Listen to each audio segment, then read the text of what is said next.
শিয়ালের মতো তুমি হাজার বছর বেঁচে না থেকে সিংহের মতো বেঁচে থাকো একদিন।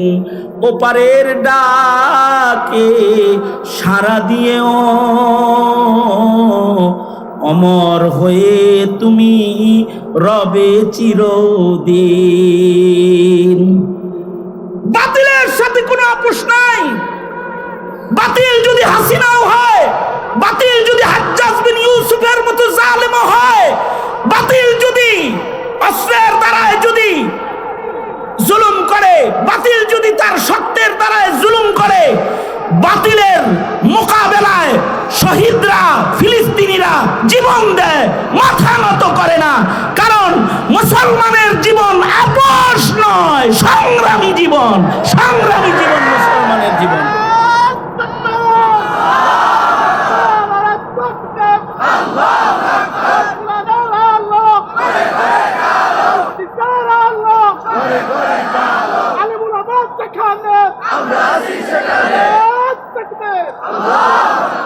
এই আমার ইমানদার বান্দা বান্দিরা, ইত্তাকুল্লাহ, আল্লাহকে ভয় করো।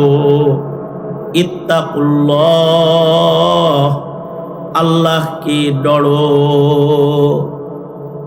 ইত্তাকুল্লাহ, ইত্তাকুল্লাহ, ইত্তাকুল্লাহ, এমন করে নির্দেশ কোরআনে হাকিমে 30 জায়গায় আছে। আল্লাহ পাক আমাদেরকে বলেছেন আল্লাহকে ভয় করো, আল্লাহকে ভয় করো। আমাদের ভেতরে এই জমানার মুসলমানদের একটা বড় দুর্বলতা হলো আমরা ভয়ও প্রকাশ করা জানি না।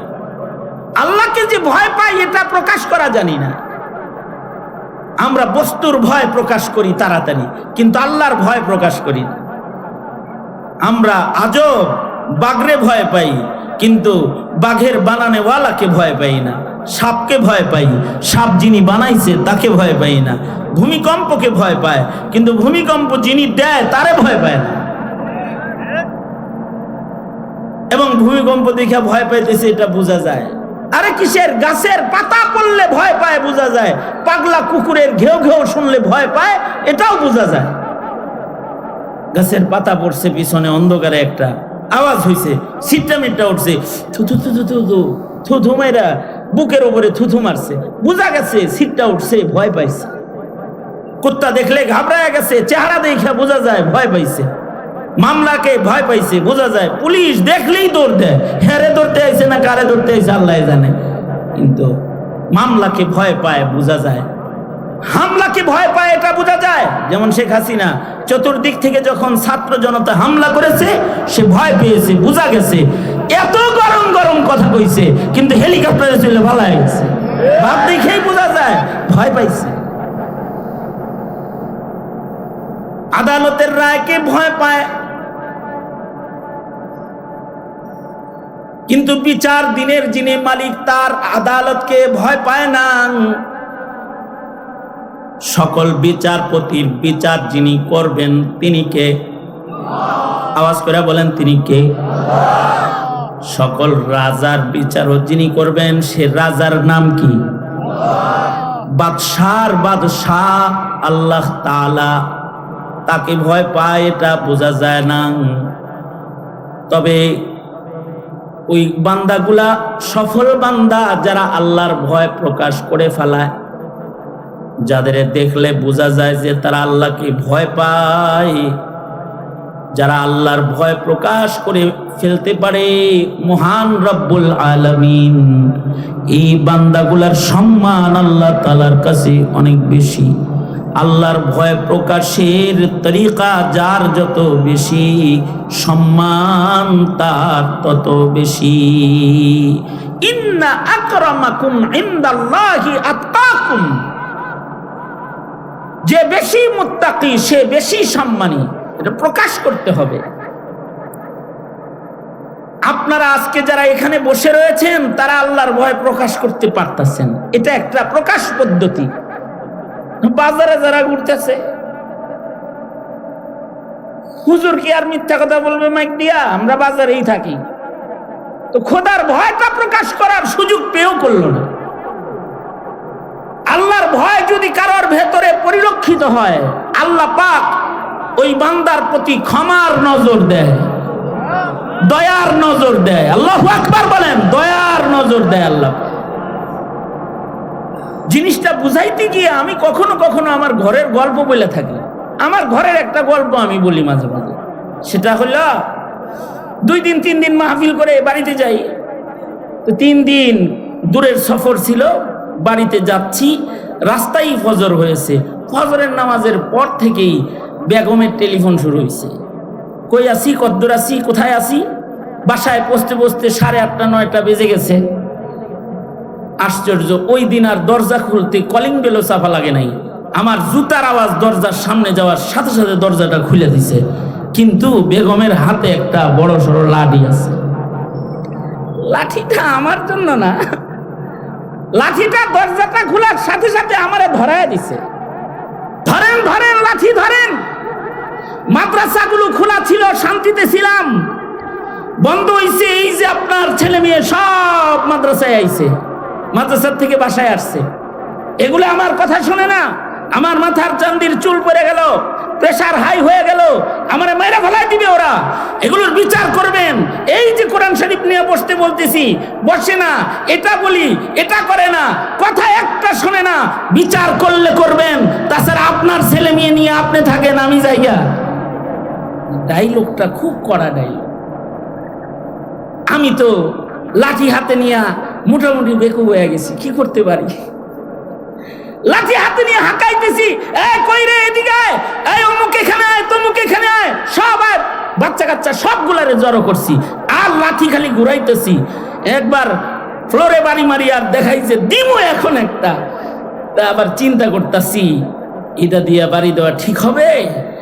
এ তো কানবার লাগছে, চেহারার ভেতরে ভয়, মাথা নিচের দিকে দিয়ে দাঁড়ায় রইছে, কেউ কান্দে, কেউ কাঁপে, কেউ নিচের দিকে চেহারা দিয়ে দাঁড়ায় রইছে। এই যে অবস্থা, তারপরে আবার চিন্তা করি, এত যত্ন করে লাঠি দিল, একটা বাড়ি না দিলে যদি আবার উনি বেগম ধরে। কাছে যায় লাঠি উঠাইছি, বাড়িটা দিমু দিমু ভাব করতেছি কেবল।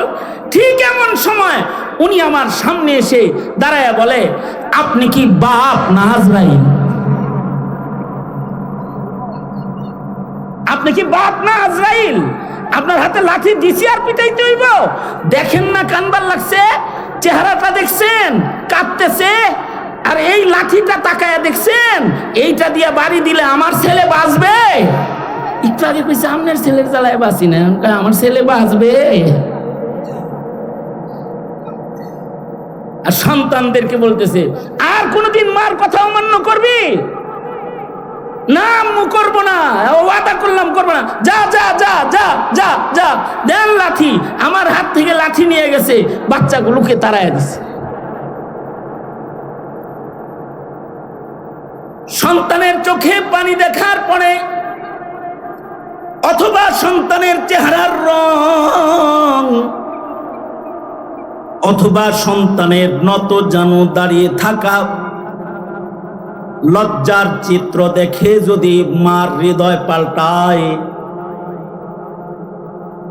রাগান্বিত মা যদি তার রাগ গুসা পরাজয় বরণ করে দয়াদ্র হয়, সাবাকাত রহমতি আলা গজাবি, আল্লাহ পাকও বলেন আমার রাগ গুসার চাইতে আমার রহমত রাগের পরে বিজয়ী। কোন বান্দার মধ্যে যদি আল্লাহর ভয় পরিলক্ষিত হয়, কোন বান্দার চোখে যদি এক ফোঁটা পানি আল্লাহ পাক দেখেন, আইনুন বাকাত মিন খাশিয়াতিল্লাহ, আল্লাহর ভয়ে যদি নিরিবিলি আল্লাহ আল্লাহ ডাকতে ডাকতে যদি তার চোখে যদি পানি এসে যায়, ফাফাজাত আইনা, তার চোখ পানি দিয়া যদি ভিজা যায়, শরম লজ্জা নিয়া যদি শেষ রাত্রিতে উঠে রবের কদমে কেউ পড়ে যায়, অথবা আলেমদের সোহবতে বসে নিজেকে শর্মিন্দা বানায়া আল্লাহর রহমতের চাদরের নিচে নিজেরে ঢুকাইয়া হৃদয়ের গহীন থেকে শরম লজ্জা সহ যদি কারোর মুখে উচ্চারিত হয় আস্তাগফিরুল্লাহ, ওগো আল্লাহ আমি আপনার কাছে মাপ চাই। যদি কোনো বান্দার মধ্যে রবের ভয় পাওয়া যায়, মা যেমন সন্তানের ভীতির চিত্র দেখে মায়ের রং পাল্টায়া যায়, মার চাইতে লক্ষ কোটি গুণ বেশি মুহাব্বত করে মহান রব্বুল আলামিন আল্লাহ তার কোনো গোলামকে দোজখের আগুনে তিনি ফেলতে চান না, তার কোনো গোলামকে তিনি গ্রেফতার করতে চান না, তার কোনো গোলামকে শাস্তির আওতায় তিনি আনতে চান না, বরঞ্চ দয়া ভরে ডাকেন লা তাকনাতু মির রাহমাতিল্লাহ, আমার রহমত থেকে কিন্তু বান্দারে তোরা দূরে সরে যাইস না, আমায় ভয় কর, রহমতের ভিখারি বনে যা। ভীতু বান্দাদের সম্মান আমি আল্লাহর কাছে আছে, মুহূর্তের মধ্যে জীবনের সব গুনাহ মাফ করে দোজখের লিস্ট থেকে নাম কেটে জান্নাতি হিসেবে লিখে দিব। বশর্তে কে বান্দার ভেতরে ভীতি পরিলক্ষিত হতে হবে, বান্দা যে আল্লাহকে ভয় পেয়েছে এটা বোঝা যেতে হবে। দলকে ভয় পাও তা বোঝা যায়, নেতার কমান্ডকে ভয় পাও বোঝা যায়, পুলিশ ভয় পাও বোঝা যায়, মোদিরে ভয় পাও বোঝা যায়, আমেরিকাকে ভয় পাও বোঝা যায়, আল্লাহকে ভয় পাও বোঝা যায় না কেন? কমবক্ত কোথাকার, আল্লাহকে ভয় পাও এটাও বোঝা যাইতে হবে যে তুমি তোমার রবকে ভয় করো। এ কারণে মহান রব্বুল আলামিন ৩ জায়গায় বলেছেন ইত্তাকুল্লাহ ইত্তাকুল্লাহ, আবার আল্লাহ বলেছেন ইত্তাকুল্লাহ হাক্কা তুকাতিহ, ভয় করার মতো ভয় করবি। ভয় করার মতো ভয় হলো যে ইবাদতগুলো ছাড়লে গুনাহ, যে গুনাহগুলো আল্লাহকে অসন্তুষ্ট করে, যে ইবাদত ছাড়লে আল্লাহ অসন্তুষ্ট হয়ে যায়, এর যাররা যেন নিজের জিন্দগির মধ্যে কখনো না আসে। আল্লাহকে ভয় করার মতো ভয় করবে। যদি কেউ আল্লাহকে ভয় করার মতো ভয় করে তো তার মুসলমানিত্বের হিফাজত হয়, তার মুসলমানিত্ব পাপের আচর লাগে না, তার মুসলমানিত্বের ডালপালা ভেঙ্গে যায় না, তার নেক আমলগুলো ঝরে পড়ে যায় না, ছোট ছোট গুনাহগুলো তার ঈমানি তাহারাতকে অপবিত্র করে না। এ কারণে বুজুর্গদের কাছে গেলে আল্লাহ তাআলার পরিচয় তুলে ধরে বলে আল্লাহরে ভয় করার মতো ভয় করো, বলো ওয়াল্লাহু হাজিরি ওয়াল্লাহু নাজিরি ওয়াল্লাহু মাই। আমার আল্লাহ সব সময় আমার সাথে আছেন, তিনি হাজির আছেন, আমি তার দৃষ্টির বাইরে না। সব কিছু তিনি দেখছেন, অবলোকন করছেন, তিনি সব জায়গায় বিরাজমান আছেন। আমি যেখানে একা আছি, যেখানে কেউ নাই, সেখানেও তিনি আছেন। এরকম একটা ঈমানি অবস্থান যদি কারোর হৃদয়ের জায়গা পায়, তাহলে সে আল্লাহকে ভয় করার মতো ভয় সে করতে পারবে।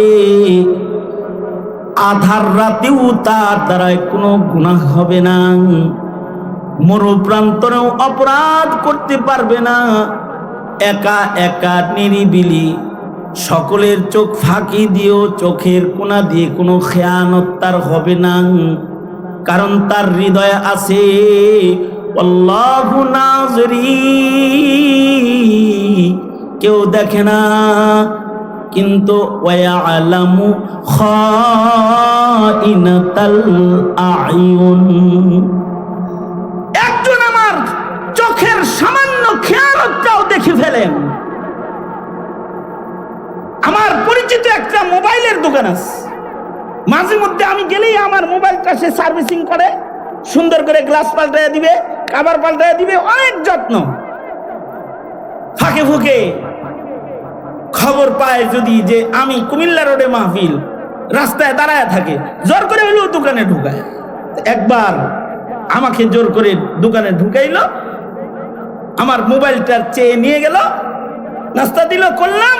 কিছুক্ষণ পরে মোবাইলটা আমাকে দিয়ে বলে একটা জিনিস লাগাইয়া দিলাম হুজুর। কি জিনিস লাগাইয়া দিলেন? এটা প্রায়োরিটি গ্লাস লাগাইয়া দিচ্ছি, এটা আপনাকে সাহায্য করবে যে আপনি দেখবেন, আপনার ডানে বামে যারা আছে হেরা আপনার স্ক্রিন দেখতো না, বুঝলেন? মানে প্রাইভেসি গ্লাস, যে আপনার প্রাইভেসি ঠিক থাকবে, আপনি একাই এই জায়গাটা দেখবেন।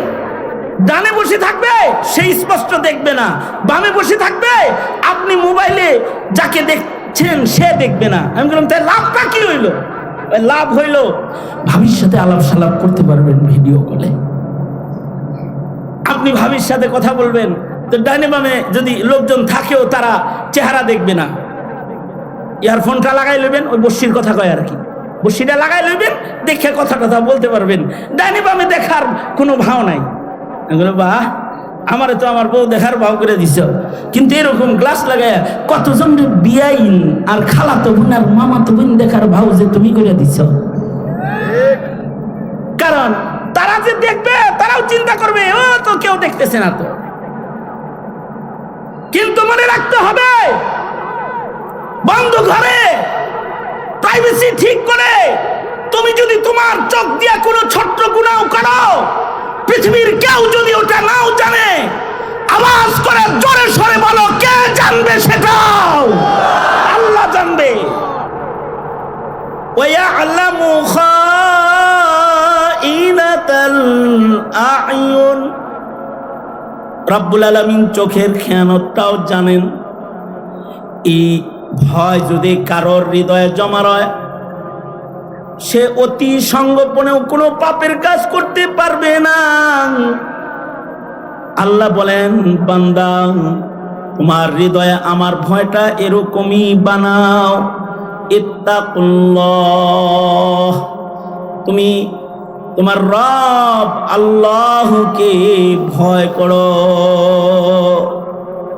সুতরাং মুমিন হিসাবে ভয় করবা একমাত্র কাকে? জোরে বলেন যুব সমাজ। তুমি তোমার নেতারে অনেক ভয় পাও, কিন্তু আল্লাহরে ভয় পাও না, তুমি ইমানদার না। তুমি দলের কানুন মানো, নেতার ভয়ে তোমার ডিমোশন হবে তাই, কিন্তু ইমানি ভাবে তোমার ডিমোশন আল্লাহর কাছে হচ্ছে, এই চিন্তা তোমার নাই, তো তুমি সফল মুমিন বান্দা না। তোমার আমার হৃদয়ে এই জিনিসটা থাকতে হবে, ইত্তাকুল্লাহ। কার ভয়? জোরে আওয়াজ করে বলেন, কার ভয়? আল্লাহর ভয়। আল্লাহর ভয় যদি আরো দুর্বল কায়দায়ও কেউ প্রকাশ করে, আল্লাহ পাক তাকেও ক্ষমা করে। লা তাহকিরান্না মিনাল মা'রুফি শাইআ। وقال النبي صلى الله عليه وسلم الجهاد ماض إلى يوم القيامة أو كما قال عليه الصلاة والسلام. اللهم صل على محمد وعلى آل محمد كما صليت على إبراهيم وعلى آل إبراهيم إنك حميد مجيد.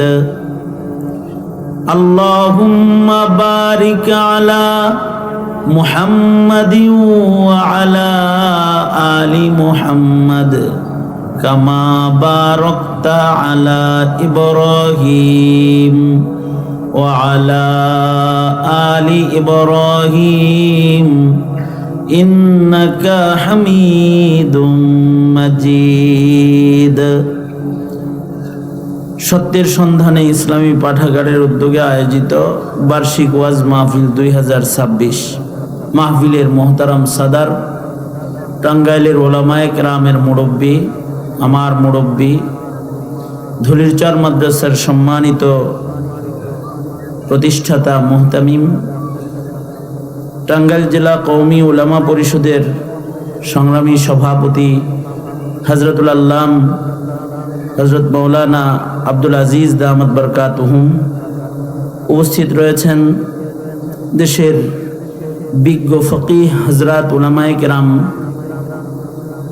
সম্মুখপানে সমবেত দিন প্রিয়, ইসলাম প্রিয়, দিনদার, ইমানদার মুমিন মুসলমান ভাইয়েরা, পর্দার আড়াল থেকে আলোচনায় শামিল মা বোনেরা, বিশ্বজগতের মালিক, বিশ্ব প্রতিপালকের বিশ্ব দরবারে কালিমাতুশ শুকর যে মহান রব্বুল আলামিন আমাদেরকে মহতি একটা মাহফিলে জান্নাতের বাগানে দাওয়াত ও তাবলীগের নিসবতে হাজিরা দেওয়ার তৌফিক আল্লাহ পাক দান করেছেন। কালিমাতুশ শুকর পড়ি, শুকরিয়া আদায় করি, মহাব্বতে ভক্তি ভরে বলুন আলহামদুলিল্লাহ। যোগ্য বুজুর্গ ওলামা হযরতগণ সকাল থেকে শুরু করে এ পর্যন্ত প্রোগ্রাম চলছে। কিমতি নসিহা, মুক্তাতুল্য নসিহাতগুলো ওলামা হযরতরা একের পর এক করছেন, আরও করবেন। সালাতুল মাগরিবের পরে আমি আপনাদের সামনে মুরব্বীদের হুকুমে বসে গিয়েছি। বরকতের নিয়তে আল্লাহর কালামের সূরা মায়েদা থেকে একটি আয়াতে কারিমা আপনাদের সামনে পেশ করেছি। 3 জায়গা থেকে হাদিস অংশবিশেষ পেশ করেছি। এইগুলোকে সামনে করে কিছু কথা আপনাদের সামনে বলবার এরাদা, আল্লাহ পাক কিছু উপকারী কথা আপনাদের সামনে তাকরার করার তৌফিক দান করেন, আমিন। মুহতারাম হাজিরিন, আল্লাহর কালামের কিছু কিছু আয়াতে কারিমা এমন আছে যে আয়াতে কারিমাগুলো বরকতের নিয়তে অধিক তিলাওয়াত করা হয়। কোরআনে কারীমের কিছু কিছু আয়াতে কারিমা অধিক পঠিত। তার ভেতরে একটা আয়াতে কারিমা হলো আমি যেটা পড়েছি সেটা। যেমন ইয়াউমুল জুমআতে একটা আয়াতে কারিমা সারা দুনিয়ার মসজিদ থেকে উচ্চারিত হয়। সূরা নাহলের আয়াত, ইন্নাল্লাহা ইয়া'মুরু বিল আদলি ওয়াল ইহসান ওয়া ইতাই যিল কুরবা ওয়া ইয়ানহা আনিল ফাহশাই ওয়াল মুনকারি ওয়াল বাগই ইয়াইযুকুম লাআল্লাকুম তাযাক্কারুন। তরজমা তাফসীর না, বরকতের জন্য অধিক পরিমাণে তেলাওয়াত করে হাজিরিনদের কানে আয়াতে কারিমাটি পৌঁছানো হয় বরকত লাভের আশায়। আমাদের দেশে যখন কোনো আকদ নিকাহ সংগঠিত হয়, বিবাহের আকদ হয়, তো সুন্নতের উপরে আমল করে নবীজির ইত্তেবা করে বরকতের জন্য কিছু আয়াতে কারিমা প্রতিটি বিবাহের মজলিসে হাজিরিনদের কানে পৌঁছায় দেওয়া হয়। যেমন পড়া হয়, ইয়া আইয়ুহাল্লাযীনা আমানুত্তাকুল্লাহা হাক্কা তুকাতিহি ওয়া লা তামুতুন্না ইল্লা ওয়া আনতুম মুসলিমুন। আবার পড়া হয় সূরা নিসা থেকে, ইয়া আইয়ুহান নাসুত্তাকু রাব্বাকুমুল্লাযী খালাকাকুম মিন নাফসিন ওয়াহিদা ইলা আখিরিল আয়া। আহজাব থেকে পড়া হয়, ইয়া আইয়ুহাল্লাযীনা আমানুত্তাকুল্লাহা ওয়া কুলু কাওলান সাদীদা ইউসলিহ লাকুম আ'মালাকুম ওয়া ইয়াগফির লাকুম যুনুবাকুম ইলা আখিরিল আয়া। এই 3টি আয়াতে কারিমা প্রতিটি বিবাহের আকদের মজলিসে বরকতের জন্য সুন্নতের আমল করে তেলাওয়াত করা হয়। আমাদের মাশায়েখ হযরতগণ যখন বাইআত ও সুলুকের মেহনত করেন, তো বাইআতের পূর্বে আমাদের মাশায়েখরা একটা খুতবা প্রদান করেন। এই খুতবার মধ্যেও বরকতের জন্য কিছু আয়াতে কারিমাত তিলাওয়াত করা হয়। আয়াতগুলো মানুষের শুনতে শুনতে শুনতে শুনতে শব্দগুলোর সাথেও মানুষের পরিচিতি অনেক বেশি। যেমন মাশায়েখরা তাদের খুতবার মধ্যে পড়েন, ইয়া আইয়ুহাল্লাযীনা আমানুত্তাকুল্লাহ ওয়া কুনু মা'আস সাদিকিন। যাদের ন্যূনতম মাশায়েখদের হালকায় বসার মেজাজ আছে, তাদের আয়াতটা শুনতে শুনতে মুখস্থ হয়ে গেছে। এই মাশায়েখদের খুতবার মধ্যে ওনারা এই আয়াতটাও পড়েন, যেটা সূরা মায়েদা থেকে 35 নম্বর আয়াত আমি পড়েছি, ইয়া আইয়ুহাল্লাযীনা আমানুত্তাকুল্লাহ ওয়াবতাগু ইলাইহিল ওয়াসিলা ওয়াজাহিদু ফি সাবিলিহি লাআল্লাকুম তুফলিহুন। এই আয়াতটাও মাশায়েখরা তাদের খুতবায় বেশ পড়ে থাকেন, তিলাওয়াত করে থাকেন। আল্লাহর কালামে কোরআনে হাকিমের মধ্যে 89 জায়গায় আল্লাহ পাক আমাদেরকে ডেকেছেন, ইয়া আইয়ুহাল্লাযীনা আমানু, ও আমার আদরের ঈমানদার বান্দাবান্দিরা। খুশির খবর হলো এই নিসবতি ডাকটা কেবলমাত্র উম্মতে মুহাম্মাদীকেই আল্লাহ পাক দিয়েছেন। আমাদের নবীজির উম্মত আমরা ছাড়া পৃথিবীর কোন নবীর উম্মতকে আল্লাহ তাআলা ইয়া আইয়ুহাল্লাযীনা আমানু বলে ডাকেন নাই। ডাকটা একটা নিসবতি ডাক। নিসবতি ডাকের একটা মূল্য আছে।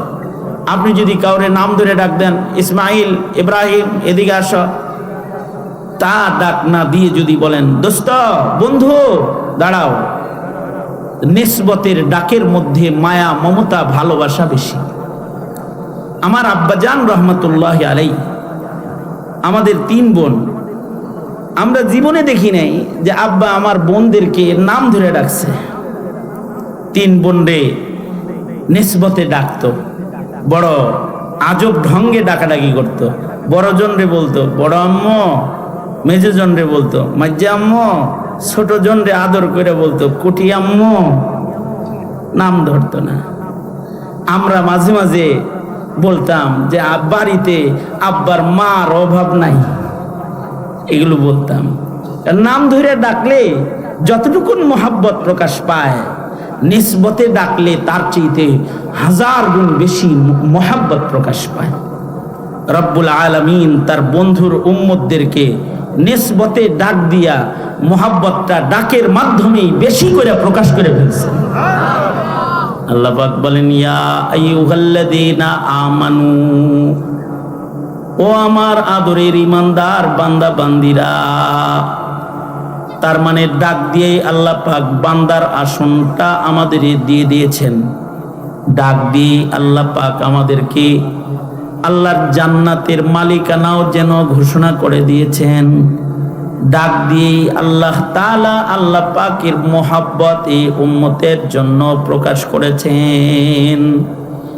এই রকম মোহাব্বতের বহির প্রকাশ আল্লাহ তাআলা একাধ জায়গায় করেন নাই, 89 জায়গায় এরকম আমাদেরকে ডেকেছেন, ইয়া আইয়ুহাল্লাযীনা আমানু। ডাকলেন যে আমরা যদি বান্দা হিসেবে সফলতার সাথে আল্লাহর কাছে পৌঁছতে চাই, আমরা যদি জান্নাতে যাইতে চাই, তাহলে লাআল্লাকুম তুফলিহুন, লাআল্লা ফি কালামিল্লাহি লিতারাজ্জিহি ওয়াল ইয়াকিন। আল্লাহ পাক আমাদেরকে পথ দেখাইতেছেন, নিশ্চিত তোমরা আমার কাছে পৌঁছে যেতে পারবা, সফল হয়ে যাবা, জান্নাত পেয়ে যাবা, আমার বান্দার আসনটা তোমাদের দলিল হয়ে যাবে। 3টা কাজ করো। যদি 3টা কাজ করো, তাহলে আমার বান্দার আসনটা ঠিক থাকবে, বান্দা হিসেবেই আমার কাছে তোমরা পৌঁছে যাইবা। 3 কাজের 1 নম্বর কাজ হলো ইত্তাকুল্লাহ।